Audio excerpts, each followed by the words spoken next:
What's good, everybody? It's Big Game James, man. We back in these streets. We back in these busy ass work streets. We busy as hell in here. Look at that. Can you see that? All this stuff in here. I'll be off one damn day and this place go crazy.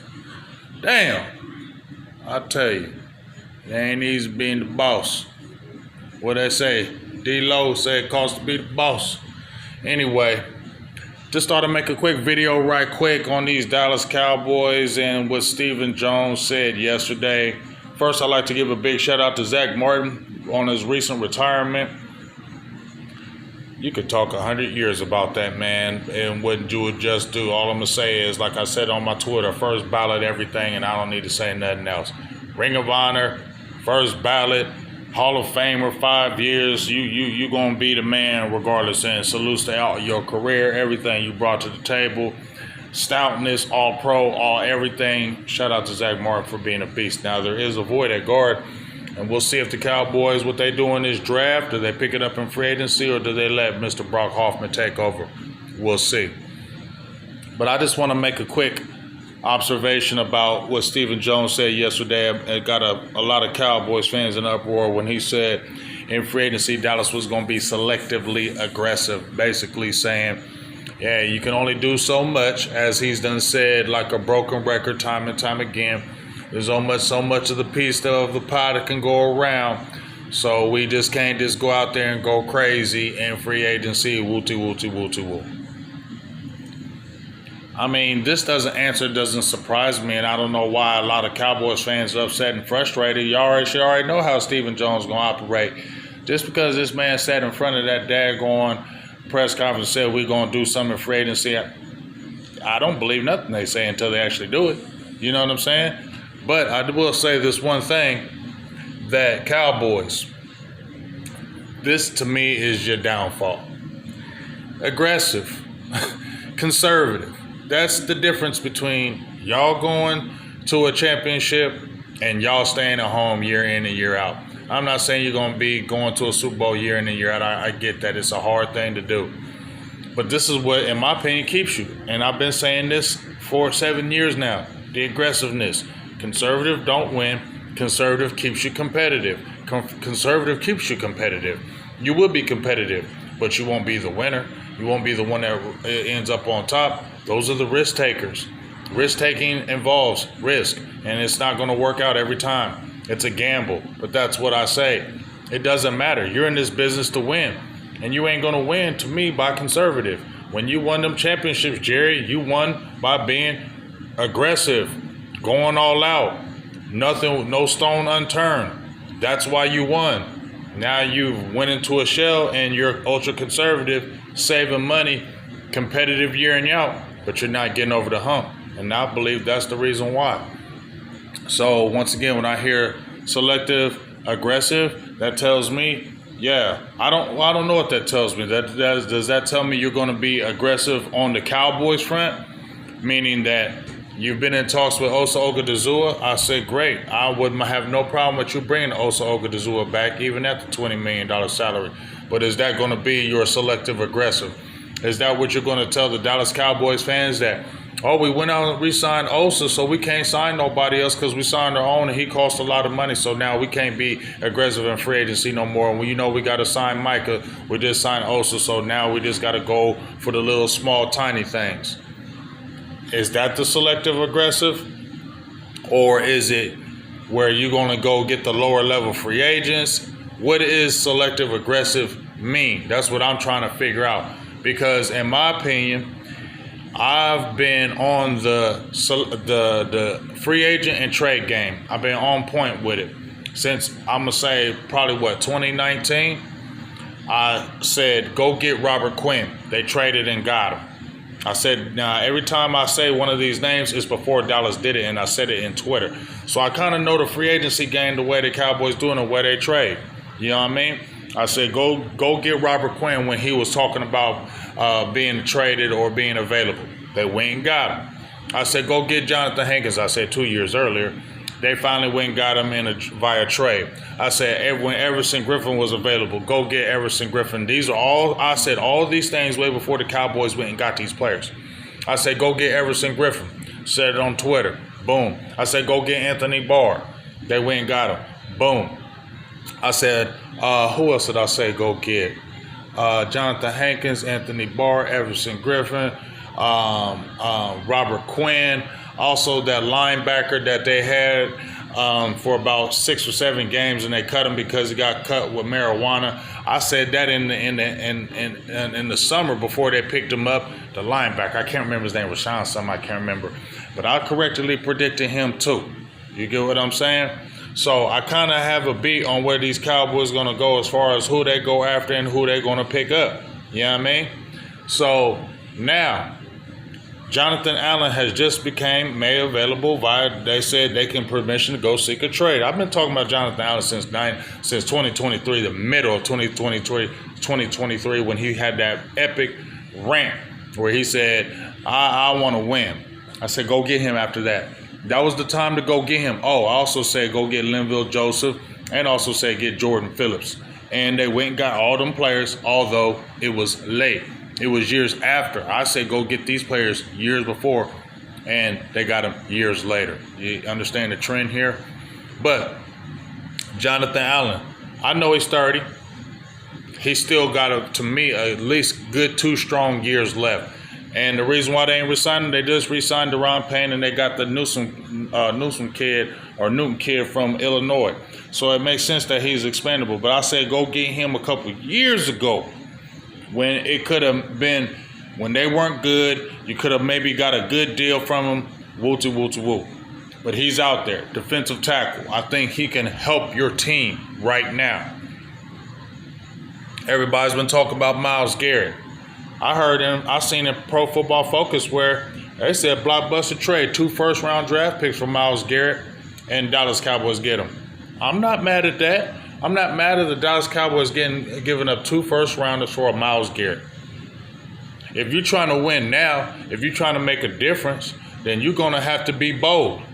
I'll go back to in 2018 when the Cowboys came off the 2016 season where it was playoff failure again, divisional game, playoff failure. Then you had the regression year in 2017, right? Then you came back the next year in 2018 when you come on thinking, oh, well, let's put this all on deck. Let's go by receiver by committee. And you had Allen Hurns. Like, you had guys that was not making a difference in the receiving field. And Dallas struggled 3-5 at that point. And then it even said in Wikipedia, Dallas made a bold move. Let me say this again. Dallas made a bold move in 2018 and traded for Amari Cooper, traded a first-round draft pick when they were 3-5. Tennessee Titans just got done dancing on the storm. Byron Jones came with the little halfway push. You know what I mean? 3-5. They made the trade for Amari Cooper, went on like a 6-game win streak, lost to the Colts in that with Eberflus, but they won the division. Won a playoff game against Seattle and really should have beat the Rams. That was your one year that we talk about that if you had a year that Dallas could have advanced, that was a year. But once again, like in Green Bay, when they played Green Bay, the defense, run defense, gave it up. And that was that David Irvin year where Dallas should have did something when they had that distraction with David Irvin because that cost them. You relied on Antoine Woods and them, and the guys were injured. And y'all thought they was going to just get by, and it got exposed. Once again, sitting on your hands, not making moves where you could have. When you saw David Irvin was out, you could have made a move to help that defense, and you didn't, and it got smacked. That's another example of sitting on your hands. But you made a bold move in that 2018 season with a big trade, and what happened? Your team went on a winning streak. You end up winning the division. You end up winning a playoff game, and you could have won a playoff game with the Rams. But let's just look at the trajectory of when you made that bold move, not the conservative move, the bold move to get Amari Cooper, and look how it changed your team instantly, and look how y'all went from possibly not making the playoffs and having 2 back-to-back losing seasons to have a winning season, winning the playoff game, should have won the Rams game, and just by one trade, it changed your trajectory of your team. So what am I saying? If you're going to be selectively aggressive, Be selectively aggressive. That's going to make a move that's going to help this team get over the hump. Not make no selectively aggressive and, well, we just going to sign this player and he ain't really no value, but it's some good depth and no, that's not going to work. Y'all getting these players in the late stages of their career when they don't matter. Linville Joseph, 35, it ain't mattering then. You get what I'm saying? Kendricks, okay. Wrong side of 32, going on 33. You know what I'm saying? Y'all need to get some impact players. And the thing I'm going to end with this is, y'all keep on being bold in this draft, supposedly. Y'all want to hold on to these precious draft picks. But you don't know what them players are going to be like. All I'm going to say is this. Because I had to put the pause on because, we in these work streets. All I'm going to say is this. Y'all want to be selective aggressive. Y'all were aggressive in this move with Amari Cooper, and look how it changed your team. Right? So, you got these draft picks, and I don't know what's the difference. The difference is this. You get these draft picks that are a first round or a second round or third, and they're so precious to you, right? These draft picks in building. But each year y'all go through the draft, just like last year. We had high hopes for Guyton, and we still think he can be a player, but he got taken to the woodshed this year for real. You like Marshawn Nealon, had an injury, hurt his development. You like what he is, but you still need to see more, right? You like Carson, the cornerback. Played the first few games, got shell-shocked. You sat him on the bench. You like Maris, but he didn't come on till the end of the year. Are you getting the picture? You didn't have no movers and shakers in the draft this year. Yes, you might hit on a few people on the draft, but that is a big gamble when you're taking a first-round pick because you don't know what they're going to do from college to the NFL. You don't know. You're taking a great guess. So my thing is, you don't want to gamble in free agency only because it costs more. Because that gamble is still the same when you keep putting all your stock in these rookies and making them play early, because that's what happened last year. You made all them rookies play early because you didn't do anything in free agents. So it pushed them to the forefront and playing. And guess what happened? It failed. Those rookies didn't do what you thought they were. And that happens the most of the time in the rookie classes. They don't pan out. So I don't know why it's any different from you not wanting to draft, from go and signing a real free agent. Yes, you might have to get a little busy in the books. You might have to get a little freaky with the draft picks. You might have to do some different things. You might have to restructure. You might have to really roll your sleeves up and do some different things. But if you're trying to get a championship, don't you do that? That's all I'm saying. If you're really trying to get a championship, don't you do that? I don't know how much more of a gamble is from you signing a free agent to you drafting a rookie, because you don't know what that rookie's going to do. The only difference is because they're cheaper, and you're willing to take that risk over a veteran who's put in the work and is a top player in this league and says, hey, I deserve a payday. You don't want to pay that man or get in a bidding war. You rather take your chance with a draft pick who you don't know just because he's cheaper. I don't like that philosophy. I like the philosophy of you having your building through the draft, but I don't like you putting all your stock in your draft picks and saying, well, let's keep on drafting and building and drafting and building. Because I said, how many years y'all going to draft and build and y'all not getting over the hump? Y'all need them free agents to make a difference. It's just the truth. That's what it is. Via trade, free agency, that's what it is. You don't have to go crazy with it, but you have to use it to help your team. And Dallas, y'all go the low end way. You're going to have to go the high end way if you're going to catch these teams. It doesn't have to be 5, 6 players, but it can be 1 or 2.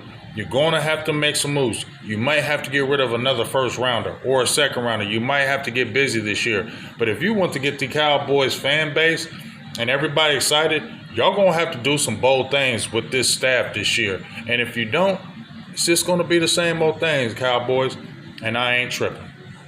So, and my last little thing, Lakers play the Mavs today.